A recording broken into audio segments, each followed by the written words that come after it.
There is only one more speaker left, which is me.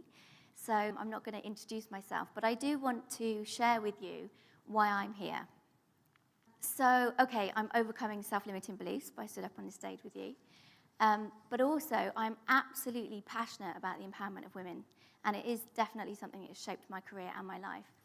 But I want to make it clear that for me, the empowerment of women is important in the context of balance. So it's all about trying to create balance in the world so that the world is more empowering for everybody, not just for women.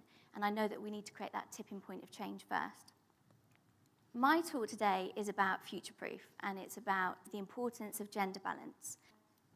I think it's incredible, actually, that we even need to make a business case for women in leadership in the workplace. However, I am going to do that today. It's a bit of a shame that there isn't more men in the audience so that I can make that case for them, because I'm sure if you're here because you know that there should be more women leaders. So why are we still all talking about it? It's phenomenal, really. And I think that actually, going back to what I was saying about balance, that we all need to take responsibility for this. It isn't just about men not empowering women. It's that we've created a society where women are not able to be empowered. I believe that the root cause of this is that throughout history, if you look back, there's been a dominance of men making decisions in their masculine energy. And what I mean by that is a much more kind of assertive, aggressive energy than the feminine. So for anybody who knows about masculine and feminine energies, we all have them both in us in equal balance. But it's up to our social conditioning and how we've been brought up as to whether we feel like we can tap into either of them. So we need to give not only women empowerment and opportunities in leadership, but also men in the world an opportunity to tap into their more feminine and empathetic side. And I was really quite shocked to see this statistic about the fact that male suicide rate in the UAE is more than 3 times higher than female. I don't know if you knew that. But research demonstrates to us that actually, if you suppress your emotions, whether those emotions are compassion, empathy, or assertiveness, aggression, then actually it can cause mental illness and depression. So a lot of the men that I've been talking to around the world as we've been working on creating a leadership program have said that they don't like the cultures that they work in either. They feel really strongly that they can't talk to their male counterparts and say if they feel a bit upset or if they've had a not so great day. And likewise, they don't feel like they're able to take time off to go to soccer with their sons because it's seen as a sign of weakness almost, which is incredible. So I think that the point I'm making about balance is that actually we need to create empowering cultures for everybody so that men can be more empowered and make decisions in different ways too. So why is this an issue? I mean, obviously, in absolutely simple terms, we are destroying our world. And everywhere that I look around the world in terms of what's happening from a leadership, policy and decision-making, nothing seems to be fundamentally changing it. There's lots of great conversations that are happening. There's a lot of great initiatives that are kicking off. You only have to search in Google to see that. But nothing's fundamentally changing how much the world is being destroyed. In fact, if anything, it's accelerating. So we need to make some kind of change happen. And I fundamentally believe that if the only change is bringing more feminine energies into decisions we're making, then the world will be a different place. So Albert Einstein's definition of insanity, doing the same thing over and over again and expecting different results. This is basically what we're doing with our world. We're making decisions that are having an impact that's destroying the world, and then we're bringing together groups of men, mostly, to discuss those decisions, to rethink them, and to come up with new ideas. That is the definition of insanity, really. We're expecting change to happen by applying the same method. And it's not only that it's just men getting together to have those conversations, it's also that those men are only feeling like they can tap into their masculine energy. There's some research that demonstrates that men feel more able to tap into their whole self and to bring everything that they are to their conversations when there's even just one woman in the room. So just while we're talking about the numbers of men and women, and one of the other speakers mentioned about quotas and about positive discrimination, I'm really torn about quotas and how I feel about them. I mean, do they really work? On the one hand, as I said to you before in terms of the research, more feminine energy in the room, as in more women at the moment, because that's where it predominantly sits, means that men feel more able to be compassionate and empathetic. So that's great. But we also really run the risk of having the wrong person in the wrong job for the wrong reason, which is counterproductive and also positive discrimination. So in a way, if we're just using quotas and we don't have the proper support systems underneath, then we could potentially be setting women up to fail. So for me, quotas can work, but they're very much sticking a plaster on the symptoms of imbalance rather than finding out how to heal the wound and then actually doing it. So action is a really important point for me. Okay, so going back to the whole making a business case for women in the workplace and women as leadership, the concept of future-proof is the ability to proactively create and anticipate market trends and the changes in the world. I deliver quite a lot of innovation programs around the world, and what I've realized is that it's changing at a phenomenal rate, and it continues to accelerate in terms of the changes that are happening. If you think about it, previously, the economy was led by manufacturing, which was essentially people building things and producing things. It's now really changed to a knowledge and a services-based economy, which requires a very, very different set of skills. So the reason why I want to mention that in terms of women and women's empowerment is twofold. First of all, the new skills that we need for this new kind of knowledge and service economy are listening, communicating, empathizing, emotional intelligence, customer insight, and have a guess about who's got those qualities in abundance at the moment. It's mostly women because they are feminine energies, and because of the way that societal conditioning is happening, only women are really tapping into them. It's a sweeping statement, but in general. So that's one thing. And then another thing is women are leading the economy. So 65% of global spending is led by women, which I think is an absolutely phenomenal amount. So if you are the leader in an organization and you don't have women on your leadership team or as part of your innovation and development team, then you must be missing out. Because guess who at the moment knows what women really want? It's other women, for the most part. And also, women consumers control $20 trillion in consumer spending. So, okay, so that aside, I mean, that's a huge business case in itself, that aside. Let's talk about women as human capital and embrace the concept of them being nurturers and caregivers, because there is so much that comes out of that that is really, really relevant to work and business and world change. So, okay, the first thing I want to talk about is sustainability. So if you think about women as nurturers and caregivers, mostly we'll be thinking about creating an environment that has stability and harmony and longevity. And who in an organization wouldn't want that? I mean, that is really looking to the long term. It's looking to future-proof your organization. Secondly, innovation. Now, if any of you have had to look after one or more of your own children or anybody else's children, then you'll know that women have a huge capacity to innovate and innovate spontaneously. So there's no time when you're looking after children to sit and have a strategy meeting about planning how you're going to be creative that afternoon. You just have to get on with it. And who knows what's going to happen in the next minute with a child. Also, if you have more than one that you're looking after, and they all have completely different demands and different likes, then you've got to be innovating and being agile and literally just every single second thinking on your feet, which, again, must be a huge asset for any organization. So in terms of agility as well, it's being able to make decisions in the moment. So you have two children that you're looking after, they're having a huge row, you don't know, you weren't there, you didn't hear what happened, and you've just got to decide what's the best thing to do at the moment, in that moment, trusting your instincts. So all of these are absolutely directly transferable into the workplace. And again, just going back to what I was saying about the spontaneity of it all, a lot of these things, if you break them down like innovation, organizations have 1 day, 2 day strategy meetings to plan how they're going to innovate in their organization. So imagine if you could get in the room 20 mothers who are engaged and empowered and really understand that they are creative and their imagination is powerful. I think that would be a really exciting and dynamic meeting, and I think that some of the things that come out of it would really, really surprise people. Connecting and communicating. Women love to talk. Every woman I know loves to talk. Every time I go and spend time with any women that I know, all we do is talk. We talk on the phone, we talk on Facebook, we message each other. For us, communication and constant communication is essential. And that's something that this new world is in requirement of. The constant contact with customers, the fact that there are no hiding places, the fact that if a customer wants an answer, they can just go on the World Wide Web and get it immediately means that that skill, that ability to connect is, again, a real asset. It's a human capital that at the moment sits predominantly with women. Again, a sweeping statement, but in general it's true. I don't know if you knew this, but women rule the blogosphere. You could say, okay, well, that's just chat.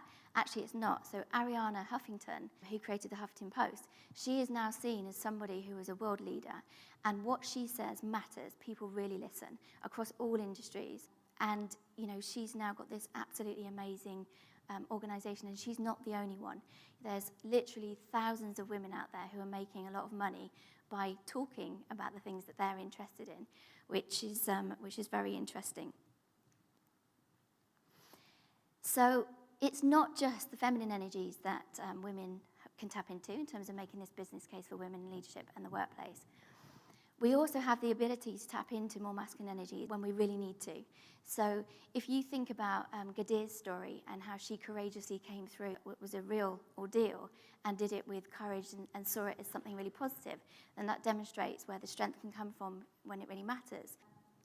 In terms of selfless change, so how many of us have tried to go on diets or to exercise and have failed time and time again? And then you become pregnant and all of a sudden everything changes instantly. And it's like, what is the difference between the two?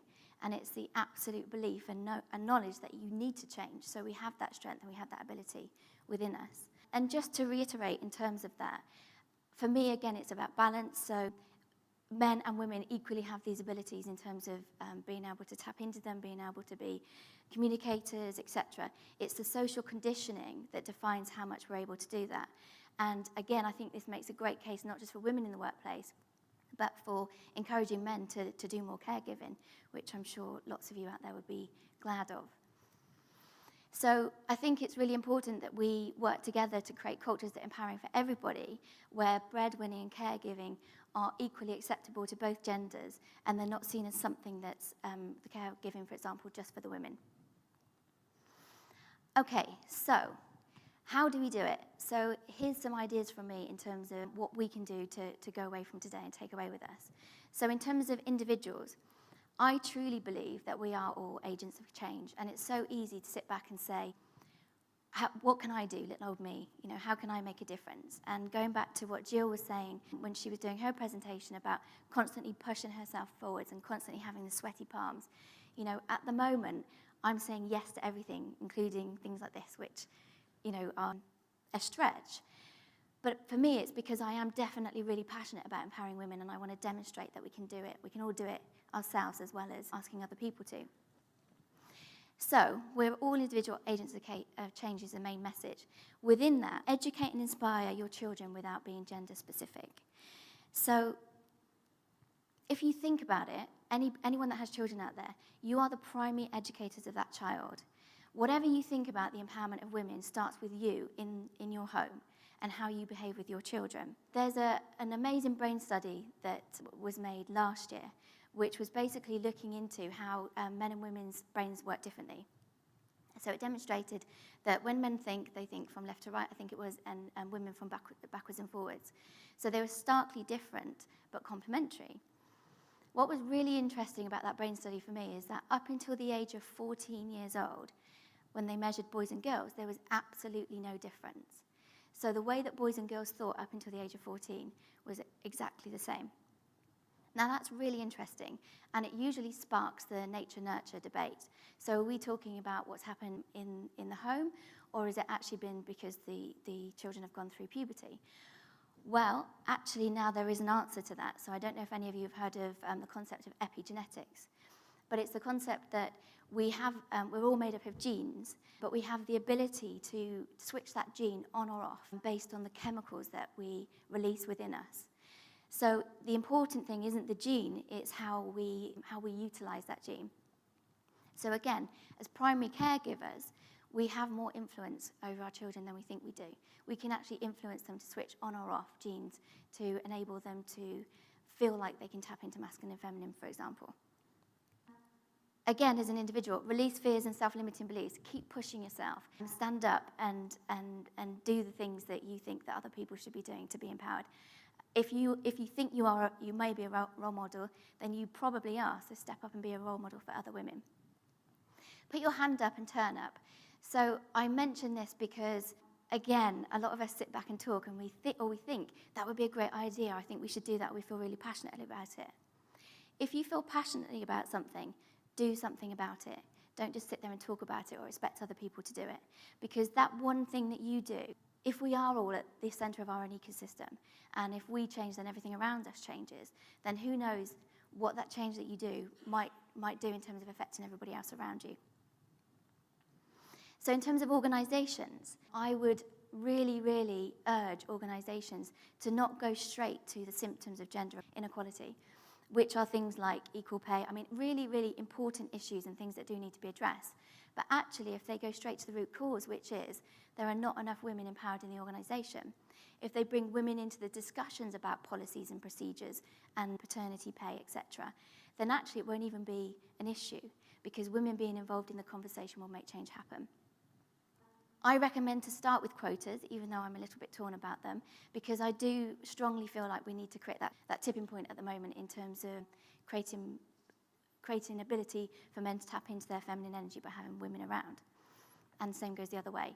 We need to embed leadership and coaching. It's so important. It's absolutely no point in putting women in leadership roles if they don't have the support system there. What you're basically doing is setting them up to fail, and then you'll say, I told you so. I told you that they couldn't do it, to Dennis's point. So make sure that there is the coaching and leadership there, and also for the men as well. So if the organisation is going to fundamentally change and bring more women into leadership roles, then there's going to be some work that needs to happen with the men in the organisation as well. And then role models. So find role models that lead in a balanced way. I was so impressed with what Jill was saying, and I felt that she was a truly authentic role model that has the ability to tap into both of her leadership energies. But they are few and far between. So if you find some role models out there that are balanced, then make sure that the women in your organisation know about them. So how can we influence the global society? You know, I talked earlier on about the fact that we're destroying the world, which we are. You know, that's a huge thing for us to tackle. But again, each of us can affect a butterfly effect of change if we do something about it. So the first place I would say to start with is Google. If you type empowering women or any of the things that I've talked about into Google, there are literally thousands and thousands of initiatives out there. So just again to say about put your hand up and turn up, if you see an initiative that resonates, if you see something that feels like it's important, find out about it, actually do something about it rather than just gaining the knowledge yourself. So what's the UAE doing? The UAE is actually leading the way to some extent in terms of the quotas of women in the workplace. And I know that this year, actually, there was a lot of focus on it. And Sheikh Mohammed bin Rashid launched the UAE Gender Balance Council. I don't know if any of you have seen that, I'm sure you have. And he said, we in the UAE are keen to empower women and put them in the right positions. Therefore, I declare the forming of the UAE Gender Balance Council. So again, it's the start of something. It's an initiative that can move on to action. I don't know what the ability is for you to get involved with that, but I'm sure that there's similar things that you can do in your own sphere of influence or in your own organizations. So find out about it and get involved. And then in terms of right now, okay, so I think that these kind of conferences are amazing in terms of starting a conversation.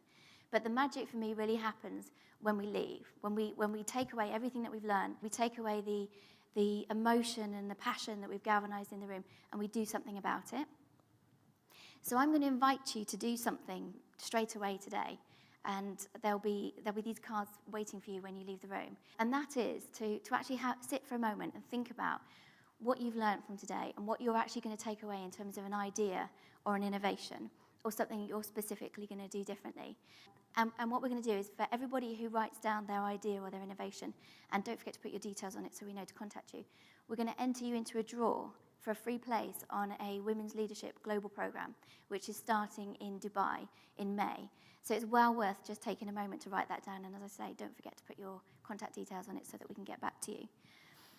And this is really also, we're going to track these, so we'll record them all, and we'll come back to you and let you know, here are some of the things that came out of the Bold Talks women, and then potentially chase up with you afterwards and say, what have you done and how's that gone? Yes, so just to reiterate, the magic happens when we leave. So don't just walk away from here thinking that was a great conference. Let's all commit to do something differently as a direct result. So thank you very much for your time. I know Tamir wants to do some questions with me quickly. But thank you very much.